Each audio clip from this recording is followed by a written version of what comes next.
Quantas vezes você arrumou a cozinha de manhã e, quando chegou à noite, já tinha coisa fora do lugar de novo? E por que será que uma casa desarrumada faz a gente se sentir tão cansado, mesmo sem ter feito nada de pesado o dia inteiro?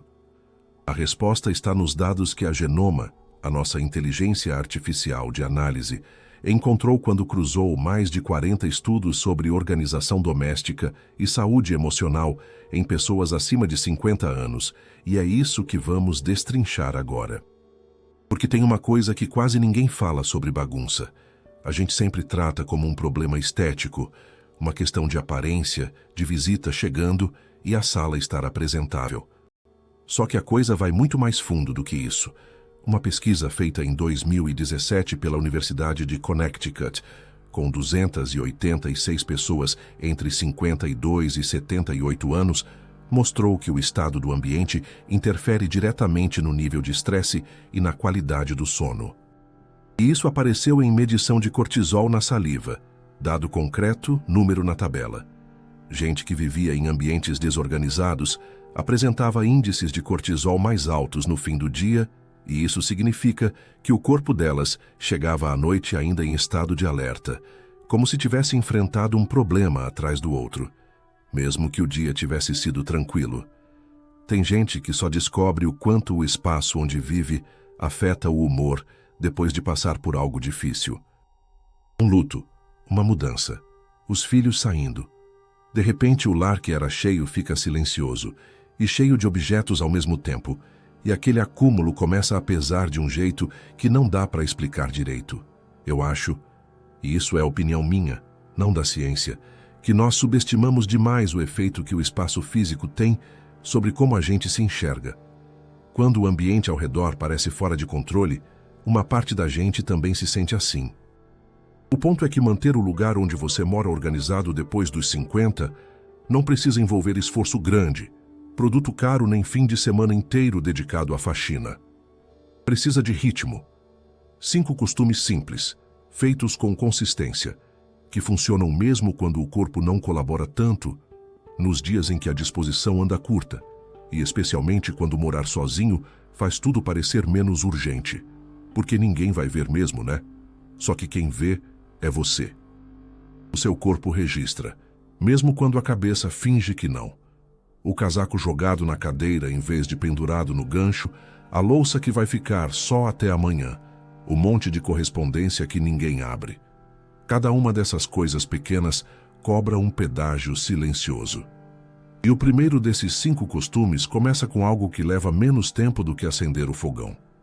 Esse hábito tem um nome simples e funciona de um jeito direto. Se uma tarefa leva menos de 1 minuto para ser feita, você faz na hora. Sem deixar para depois, sem esperar a hora ideal.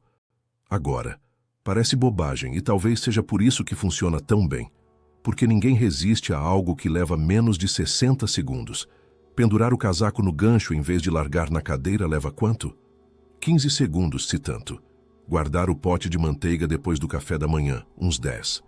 Jogar fora aquele folheto de propaganda que entrou junto com a conta de luz, 5 segundos.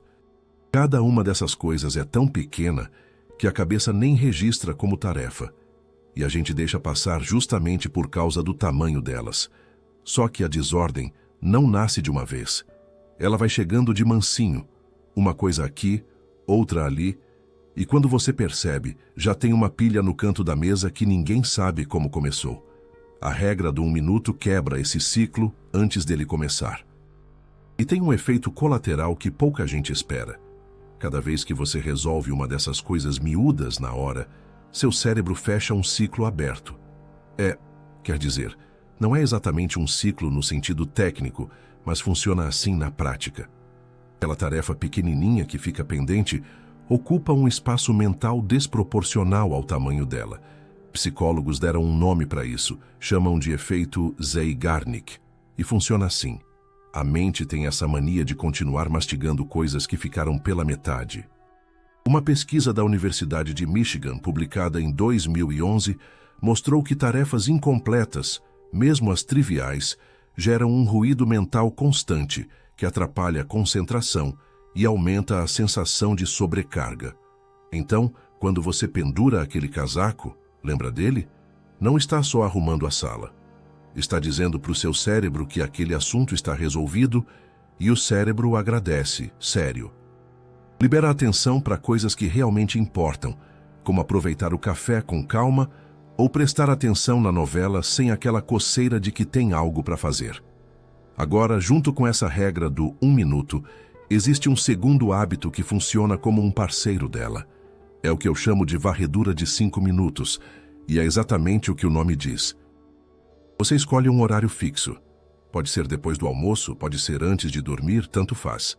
E dedica 5 minutos andando pelo espaço colocando cada item no canto certo. Sem vassoura, sem produto de limpeza, sem esforço. Só 5 minutos de devolver as peças para onde elas moram. A almofada que saiu do sofá, o copo que ficou na estante e aquele controle remoto que migrou para o banheiro sem explicação nenhuma. Como é que isso acontece, aliás? Ninguém sabe, mas acontece em todo lar. Esses 5 minutos diários fazem algo que uma faxina de sábado inteiro não consegue, porque eles criam consistência. Consistência é o que separa um ambiente que parece sempre arrumado de um que vive num ciclo de caos e faxina pesada.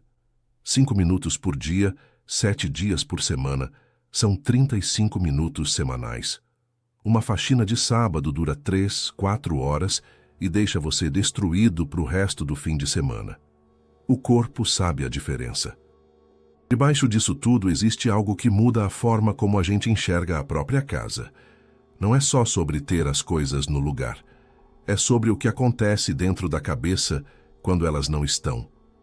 Quando a Genoma cruzou dados de estudos feitos na Universidade da Califórnia, em Los Angeles, no Instituto de Neurociências de Princeton e em centros de pesquisa no Japão e na Alemanha, um padrão ficou muito claro.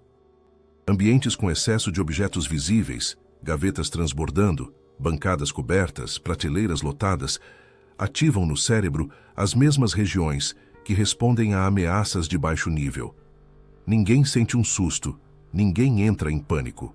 O que acontece se parece mais com um zumbido constante que você nem percebe, mas que mantém o sistema nervoso ligado o tempo todo.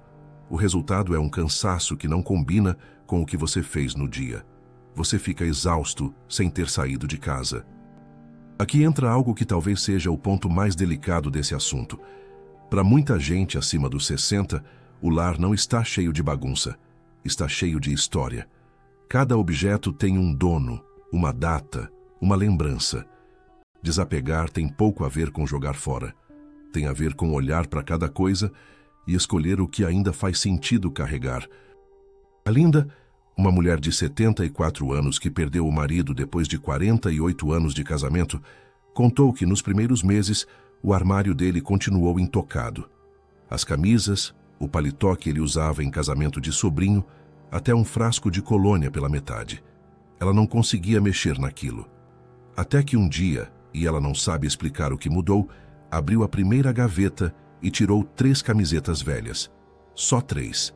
Levou para doação. No dia seguinte, voltou e tirou mais 2 peças. Aquilo durou meses, e ela nunca tratou como faxina. E cada item que saía, segundo ela, era como se o peito ficasse um pouquinho mais leve. Não porque ela estivesse esquecendo o marido, muito pelo contrário, mas porque guardar tudo imóvel parecia aprisionar a memória dele naquele armário, quando na verdade ele estava era nela mesma, nas histórias, no jeito de temperar feijão que ela aprendeu com ele.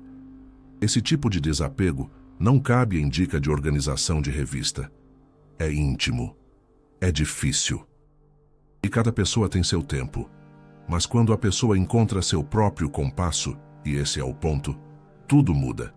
Não de uma vez, não com um estalo. Muda aos poucos, como planta que cresce sem a gente ficar medindo todo dia.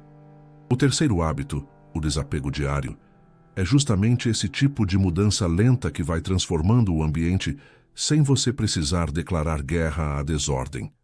Tirar uma coisa por dia. Só uma. Pode ser aquele pote com a tampa rachada. A revista de 2013 que ninguém vai reler. Ou o par de chinelos que já passou do ponto. Ninguém está pedindo que você sofra com isso. Na maioria dos dias é até libertador, porque todo mundo carrega mais peso do que imagina em forma de objetos esquecidos dentro de armários.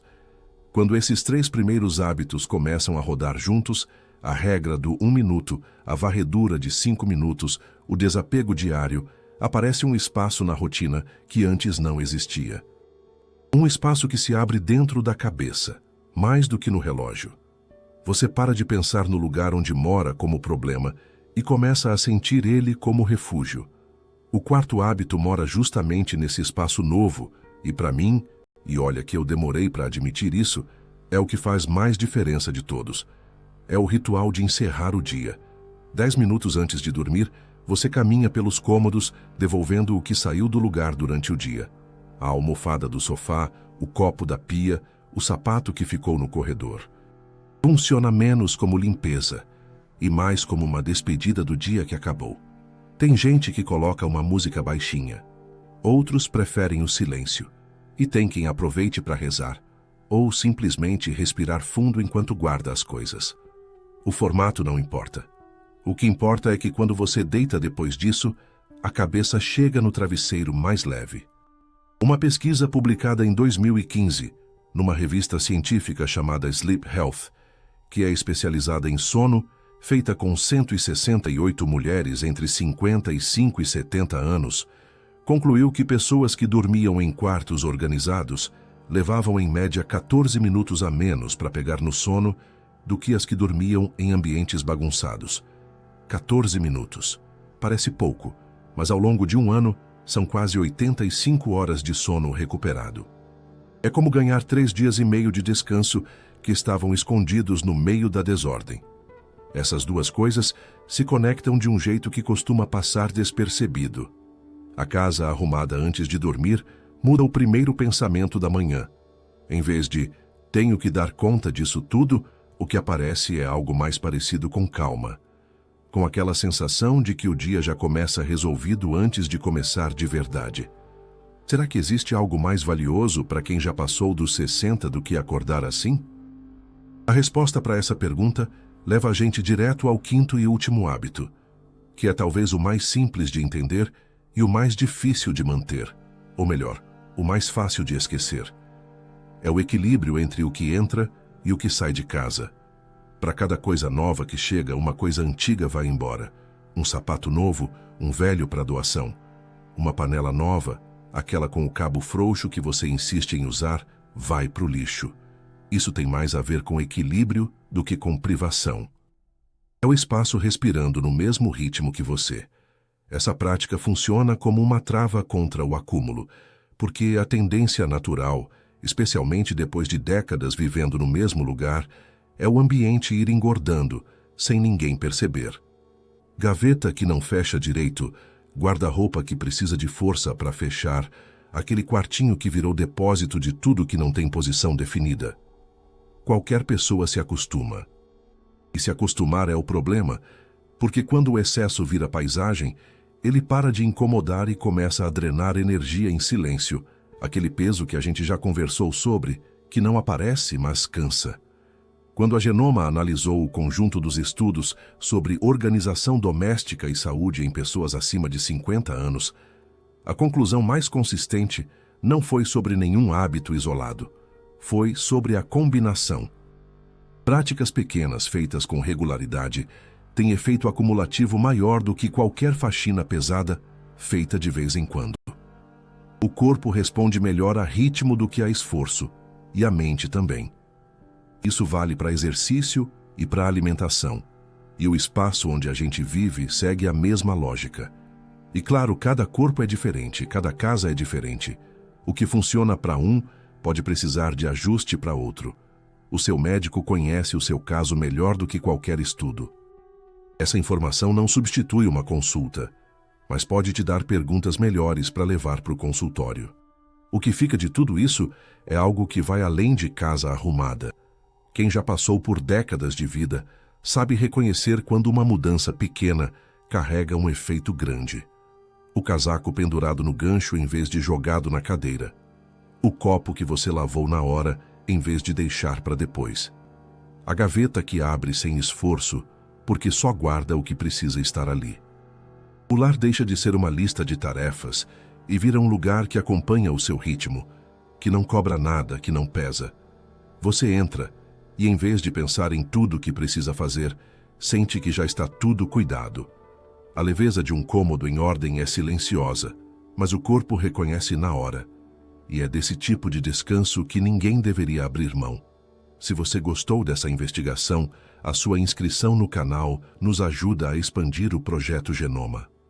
Adoraríamos ler a sua reflexão sobre as mudanças que você deseja fazer em sua vida nos comentários e sugira qual próximo tópico sobre saúde devemos esclarecer. Nos conte de qual cidade você nos acompanha. Agradeço sua companhia até aqui.